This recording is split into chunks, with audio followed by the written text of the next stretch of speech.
ഇന്ന് നമുക്ക് ഒരു സിമ്പിൾ നാടൻ റെസിപ്പി കണ്ടാലോ? അപ്പോൾ എടുത്തിരിക്കുന്ന ഉണക്കച്ചെമ്മീനാണ്. കുറച്ച് തന്നെ ഒരു 2-3 മത്തിയും കൂടെ എടുത്തിട്ടുണ്ട്, അത് വെറുതെ വറുക്കാൻ വേണ്ടി. അപ്പോൾ ഉണക്കച്ചെമ്മീൻ നല്ല രീതിയിൽ ക്ലീൻ ചെയ്തതിന് ശേഷം അതിൻ്റെ വെള്ളമൊക്കെ ഊറ്റിക്കളഞ്ഞ് ഒന്ന് പിഴിഞ്ഞ് കളഞ്ഞാൽ മതി.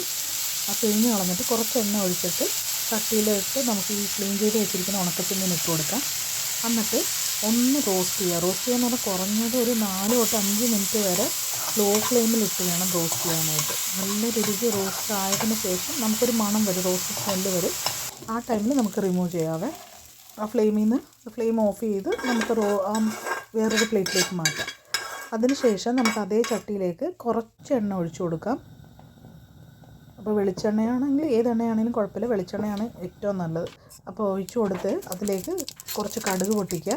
അതിനുശേഷം ഞാനിവിടെ ഒരു 1.5 സവോളയാണ് എടുത്തിരിക്കുന്നത്. അതെടുത്ത് നല്ലോണം വഴറ്റുക. അതിലേക്ക് വെളുത്തുള്ളി ഇട്ട് കൊടുക്കുക. ഒരു 4-5 വെളുത്തുള്ളി ഒന്ന് നടുവേ കീറി ഇട്ട് കൊടുക്കാം. അതിനുശേഷം കുറച്ച് ഉപ്പും അതേപോലെ തന്നെ മുളക് പൊടി, ആവശ്യത്തിന് എരിവിനനുസരിച്ച് മുളക് പൊടി, മല്ലിപ്പൊടി, കുറച്ച് മഞ്ഞൾപ്പൊടിയും കൂടി ഇട്ട് നല്ലോണം ഒന്ന് സോട്ട് ചെയ്തെടുക്കാം. നല്ല രീതിയിൽ ആ ഒരു മസാല സ്മെല്ല് വരണം, അതേപോലെ നമുക്ക് റോസ്റ്റ് ചെയ്തെടുക്കാവേ. അതിനുശേഷം ഒരു 2 തക്കാളിയാണ് ഇട്ട് കൊടുക്കുന്നത്. അതും കൂടെ നല്ലോണം ഒന്ന് നമുക്ക് സോട്ട് ചെയ്തെടുക്കുക. ഈ തക്കാളി ഒന്ന് വെന്ത് വരാൻ വേണ്ടി കുറച്ച് വെള്ളവും കൂടെ ഒഴിച്ച് കൊടുക്കുന്നുണ്ട്. അതിനുശേഷം ഇത് മൊത്തം നല്ല രീതിയിൽ ഒന്ന് കുക്കായി വന്നതിന് ശേഷം നമ്മൾ ഓൾറെഡി ക്ലീൻ ചെയ്ത് വെച്ചിരിക്കുന്ന ഉണക്കച്ചെമ്മീൻ ഇട്ട് കൊടുക്കാം. ഇത്രയേ ഉള്ളൂ. ഭയങ്കര ഈസിയാണ് റെസിപ്പി. ട്രൈ ചെയ്ത് നോക്കണേ. ചോറിൻ്റെ കൂടെയും കഞ്ഞിയുടെ കൂടെയൊക്കെ അടിപൊളിയാണ്.